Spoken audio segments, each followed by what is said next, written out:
Hello मेरे प्यारे साथियों, मैं अमित एक बार फिर से आपका अपने YouTube चैनल जी हाईटेक क्लासेस पे स्वागत करता हूं। तो लगातार बने रहे हमारे YouTube चैनल जी हाईटेक क्लासेस के साथ में।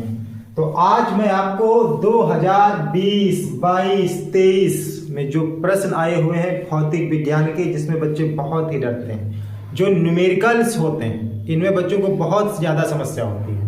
आज मैं लेकर के आया हूं आपके लिए कुछ प्यारे प्यारे उत्तल दर्पण और अवतल दर्पण के न्यूमेरिकल, जिससे आपको पढ़ने में बहुत ही मजा आएगा। ये स्क्रीन पर मैंने लगा रखा है, आपको क्लियर नहीं दिखाई दे रहा होगा, तो सभी घबराएंगे नहीं।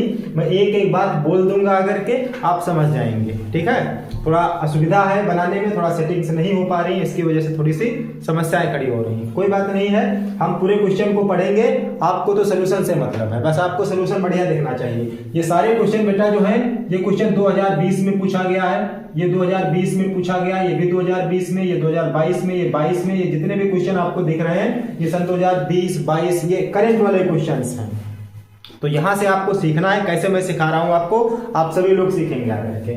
आप सभी को अवतल दर्पण उत्तल दर्पण के बारे में सभी को पता है ना, फोकस दूरी क्या होती है, ये तो सब आपको पता है ना। तो थोड़ी सी जानकारी मैं आपको दे देता हूं, से थोड़ा सामने दे, मैं सबको थोड़ी सी जानकारी दे देता हूं। थोड़ा सा मैं आपको जानकारी दूंगा अवतल दर्पण के बारे में। तो आप सभी लोग ये बताएंगे, कलर आप सभी को प्यारा लग रहा है, अवतल दर्पण कलर सभी को प्यारा लग रहा है, कलर दिख रहा है। अगर कलर में कोई दिक्कत होती है तो मैं थोड़ा इस ब्लैक पे कलर चेंज कर लेता हूं, व्हाइट कलर का यूज करता हूं, ठीक है। तो आप सभी को बढ़िया दिखेगा। एक होता है अवतल दर्पण और एक आपके पास बेटा होता है उत्तल दर्पण। कैसा दर्पण? उत्तल दर्पण। कलर को चेंज कर लूं क्या बेटा? कलर नहीं साफ दिख रहा होगा, तो कलर को थोड़ा सा चेंज कर लेते हैं। तो देखें बच्चों जरा, मैं आपको बता रहा था, थोड़ा सा नया नया बोर्ड है, तो थोड़ा बनाने में समस्याएं उत्पन्न हो जाती हैं। तो कोई बात नहीं, घबराएंगे नहीं, अभी हम भी नए नए हैं। तो आप देखेंगे, बस देखो बेटा, अवतल दर्पण के आपके पास में है। अवतल दर्पण के लिए अगर मैं एक ही बात करूं आपके पास में, तो आप सभी लोग जानते हैं कि अवतल दर्पण हमारे पास में, अगर फार्मूले की बात करूं तो 1/f बराबर 1/v और प्लस में 1/u, ये हमारे पास होता है फार्मूला। ये हम किसी भी दर्पण की बात करें, चाहे अवतल दर्पण की बात करें और चाहे हम उत्तल दर्पण की बात करें, दोनों के लिए फार्मूला हमारे पास में सेम ही रहने वाला है। दोनों के लिए फार्मूला हमारे पास सेम रहने वाला है, ठीक है। अब बात करेंगे तो यहाँ f क्या है, सभी को पता है कि f होती है फोकस दूरी। f क्या होता है बेटा? फोकस दूरी होती है। और आप सभी को पता है कि v क्या होता है? v होती है प्रतिबिंब की दूरी, जो इमेज होती है हमारे पास में, ये होती है बेटा प्रतिबिंब की दूरी। अगर हम बात करें u क्या होता है हमारे पास में, तो u होता है वस्तु की दूरी। काय की दूरी होती है? वस्तु की दूरी, ठीक है। तो ये तो बात पता चल गई कि f क्या है, v क्या है, u क्या है। अच्छा, थोड़ी सी अगर हम बात यहाँ पर करें तो अवतल दर्पण देखो, आपको साफ साफ यहाँ पे नजर आ रहा है, यहाँ पे आपको साफ साफ नजर आ रहा होगा कि उत्तल दर्पण लिखा हुआ है। इन दोनों में अगर मैं बात करूं तो चाहे अवतल दर्पण हो चाहे उत्तल दर्पण हो, दोनों में u का मान कैसा रहेगा? माइनस का रहेगा, ठीक है। ये बात ध्यान से रखना, मैं u की बात कर रहा हूं, v की बात कर रहा हूं, f की बात कर रहा हूं, r की बात कर रहा हूं। इन सभी कंडीशन में अगर हम बात करें तो ये बेटा अवतल दर्पण के लिए, कौन सा दर्पण होगा? अवतल दर्पण के लिए। अवतल दर्पण के लिए सारे मान कैसे हो जाएंगे? नेगेटिव हो जाएंगे। अगर हम बात करें उत्तल दर्पण की, उत्तल दर्पण की अगर हम बात करते हैं तो उत्तल दर्पण में u बेटा माइनस का होता है, बाकी चाहे v की बात हो, चाहे f की बात हो, चाहे r की बात हो, ये जितने भी हमारे पास में आएंगे ये सारे कहां के आएंगे? पॉजिटिव के आएंगे। इतनी बात समझ में आ गई। यहीं पर एक फार्मूला और आपको समझना है कि लेंस की जो क्षमता होती है उसको p से डिनोट किया जाता है। p बराबर होता है 1/f, जब आपको दिया गया होगा मीटर में। p का मान 1/f और f हमारे पास काहे में होता है? मीटर में। और एक बात आपके पास और होती है, p बराबर 100/f और ये बेटा होता है सेंटीमीटर में। कहाँ में मिलेगा आपको? सेंटीमीटर में मिलेगा। बस ये पहली बात, ये दूसरी बात, ये दोनों बातें अपने आप में नोट कर लेंगे। इतनी सी जानकारी मैंने आपको दी है। अब हम सीधे चलेंगे न्यूमेरिकल, इस पे चलना है हमको, सीधे न्यूमेरिकल पे चलना है। इतनी सी बात है आपके पास में, स्क्रीनशॉट जल्दी से ले लेंगे, सभी को साफ साफ दिख रहा होगा। और मैं सीधे आपको ले चलता हूँ न्यूमेरिकल की दुनिया में। ठीक है बेटा, तो इसे मैं इरेज कर रहा हूं थोड़ी देर के लिए, थोड़ी देर के लिए मैं इसको साफ कर रहा हूं और फिर मैं आपको लेके चलता हूं आगे सवाल को। आपने स्क्रीनशॉट ले लिया होगा सभी ने, ठीक है। आप देखो जो प्यारे प्यारे न्यूमेरिकल जो आपको कोई नहीं लगवाता है, मैं आपको फ्री ऑफ कॉस्ट देने वाला हूं। आप बहुत ही धैर्य बनाए रखेंगे। हम जानते हैं कि न्यूमेरिकल आपको दिख नहीं रहा होगा, लेकिन हम पढ़ के बताएंगे आपको लिखा हुआ क्या है। ये 35 नंबर न्यूमेरिकल जो लिखा हुआ है कि एक व्यक्ति के चश्मे में प्रयुक्त लेंस की क्षमता है। बेटा यहाँ पे लेंस की बात कर रहा है आकर के, तो लेंस के बारे में अभी मैंने तुमको समझाया नहीं है, तो लेंस की बात मैं बात करता हूं। पहले दर्पण की बात मैंने तुमको समझाई है, तो 38 नंबर क्वेश्चन आप देखेंगे आकर के। जितने भी हमारे पास में दर्पण के क्वेश्चन होंगे आप उनको समझेंगे आकर के। कराए कि एक ऑटो वाहन, ऑटो वाहन का मतलब आप समझते ना सभी लोग कि ऑटो वाहन की बात कर रहा है, तो ऑटो वाहन क्या होता है? ऑटो वाहन की अगर हम बात करें तो ऑटो वाहन वही है आपके पास में जो आपके पास बेटा मोटरसाइकिल होती है, उसकी बात हो रही है यहाँ पे। ऑटो वाहन की बात करें तो आपके पास में जो मोटरसाइकिल होती है उसी की बात होती है। लिखा हुआ है एक ऑटो वाहन में पीछे से आने वाले किसी अन्य वाहन को देखने के लिए। आप लोग मोटरसाइकिल चलाते हैं, उसमें आगे एक शीशा लगा होता है, आपको पीछे का वाहन देखना है। तो यहाँ पर जाहिर सी बात है बेटा, एक बात तो क्लियर हो गई कि ऑटो वाहन है, तो यहाँ पर जो भी दर्पण हमारे पास में होगा वो उत्तल दर्पण होगा। कौन सा दर्पण होगा? उत्तल दर्पण होगा। बस इतनी बात अब आपके दिमाग में आ जानी चाहिए, क्योंकि पीछे का दृश्य देखने के लिए हम हमेशा उत्तल दर्पण का यूज करते हैं। कह रहा है कि एक ऑटो वाहन में पीछे से आने वाले किसी अन्य वाहन को देखने के लिए 6 मीटर वक्रता त्रिज्या, वक्रता त्रिज्या की बात कर रहा है, मतलब आर की बात कर रहा है, तो आर बराबर आपको दिया गया है 6 मीटर। अगर आपकी बात करें तो फोकस दूरी और वक्रता त्रिज्या के बीच में एक रिलेशन होता है, f बराबर r बटे 2। यहां से मैं अगर बात करूं f की, तो r का मान है 6, तो बटे में 2 रखते हैं, 2 से इसको काट देते हैं तो 3 आ जाता है। तो यहां से f की बात करें तो बेटा 3 मीटर आपके पास में आ गया।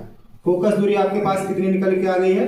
3 मीटर की। आगे सवाल को पढ़ते हैं, क्या लिखा हुआ है कि किसी समय एक वाहन दर्पण से 6 मीटर की दूरी पर है।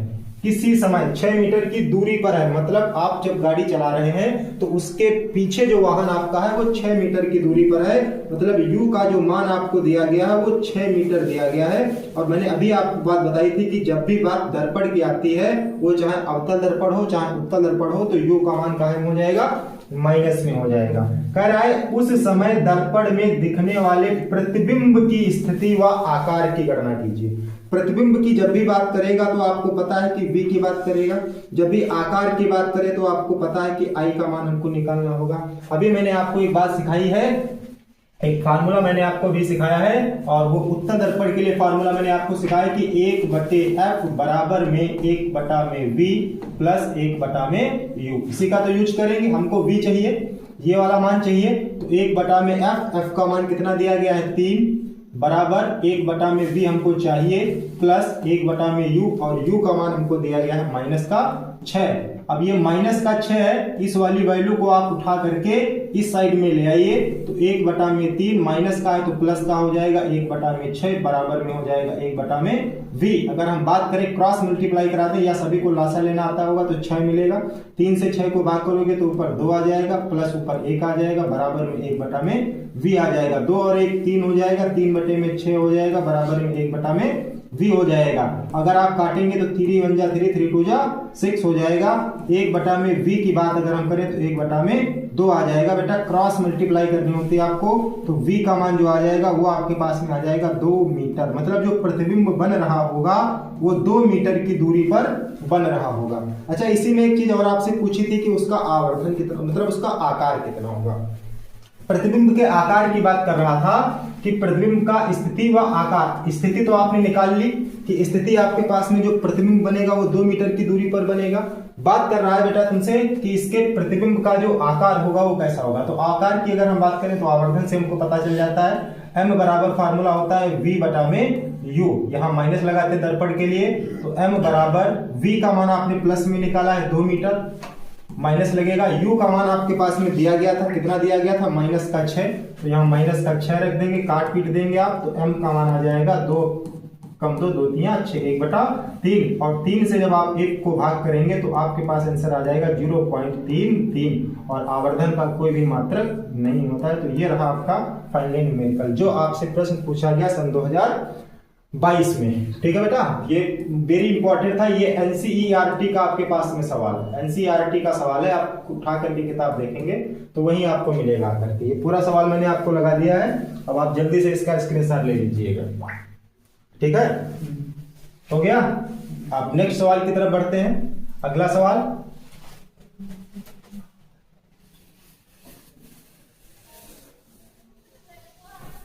अगले सवाल की तरफ, अगला सवाल तब तक आप सभी लोग पढ़ेंगे और अगले सवाल की मैं बात करता हूं। नेक्स्ट सवाल हमारे पास में हम बात करें तो 39 नंबर 39 नंबर एक सवाल दिया गया, ये भी 2022 में सवाल पूछा गया। ये भी आपके पास में एक दर्पण की बात करता है। कह रहा है कि एक मोटर बाइक, अब फिर मोटर बाइक आ गई, वहां पे ऑटो वाहन दे रखा था, यहाँ पे मोटर बाइक दे रखा है। तो बात मोटर बाइक की हो चाहे ऑटो वाहन की बात हो, आपके दिमाग में तुरंत फटाक से आना चाहिए कि पीछे का दर्पण प्रतिबिंब देखना है तो हमेशा हम किस दर्पण का प्रयोग करेंगे, उत्तल दर्पण का प्रयोग करेंगे आकर के। अब उत्तल दर्पण की मैं बात करता हूं तो यू माइनस का और बाकी सब प्लस में। सवाल को पढ़ो क्या लिखा है। कह रहा है कि एक मोटर बाइक के हैंडल पर 2 मीटर वक्रता त्रिज्या वाला, कितने मीटर वक्रता त्रिज्या वाला, 2 मीटर, मतलब वक्रता त्रिज्या आर का मान आपको दे रखा है 2 मीटर।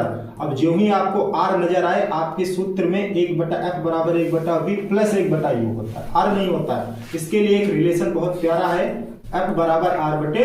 तो यहां से मैं फोकस दूरी निकालता हूं, r का मान 2 रखता हूं, बटे 2 रखता हूं, 2 से 2 काटता हूं, तो f का जो मान आएगा आपका आ जाएगा 1 मीटर। यहां से फोकस दूरी कितनी आ गई, 1 मीटर, क्योंकि आपको बेटा मीटर में मान दिया गया था। आगे सवाल में कह रहा है कि उसके पीछे कोई दूसरा मोटर बाइक सवार जब उससे 4 मीटर की दूरी पर है। अब आप कोई आगे चल रहे हैं, आपके आगे कोई आप बाइक चला रहे हैं तो आपके पीछे, तो मतलब पीछे वो 4 मीटर की दूरी पर स्थित है, मतलब वस्तु की दूरी u बराबर माइनस का 4 मीटर दिया गया है। सवाल में उसने आपसे पूछा है कि उस समय पहले बाइक सवार के दर्पण में दूसरे का प्रतिबिंब कितनी दूरी पर बनेगा। प्रतिबिंब की बात करता है, v की बात करता है। दर्पण के लिए आपके पास एक ही फार्मूला 1/f बराबर 1/v और प्लस 1/u।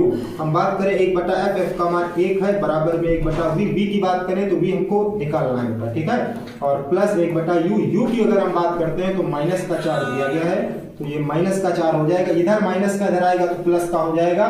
तो आगे बात करते हैं इसी पे, 1/1 और प्लस का 1/4, और बराबर की बात करें, ये माइनस का था इधर आया तो बराबर में बचा 1/v। इतनी बात समझ में आ गई। अब आप जानते हैं क्रॉस मल्टीप्लाई करनी है तो ऊपर हो जाएगा 4 प्लस में 1 अपान में कितना हो जाएगा 4 बराबर में 1 अपान में v, और 4 1 कितना हो जाता है 5, 5 अपान में कितना हो जाएगा 4 इक्वल टू 1 अपान में v। आपको क्या करना है, आपको इसको पलट देना है, इसको पलट देना है, तो v की अगर हम बात करेंगे तो 4 अपान में कितना आ जाएगा 5। अब 5 से आपको 4 को डिवाइड कर देना है, तो पॉइंट लगा करके 0 बढ़ाओगे तो 5/40 हो जाएगा, तो v का मान बेटा हो जाएगा 0.8 मीटर। आपके पास v का मान कितना आ गया 1 मीटर। और शायद आपसे यही पूछा था कि आपका प्रतिबिंब कितनी दूरी पर बनेगा, तो आंसर आपके पास आ चुका है, v का मान 0.8 मीटर। ऐसे ही बहुत सारे न्यूमेरिकल लगाने के लिए बने रहेंगे हमारे YouTube चैनल जी हाईटेक क्लासेस के साथ में। Thank you, all the best.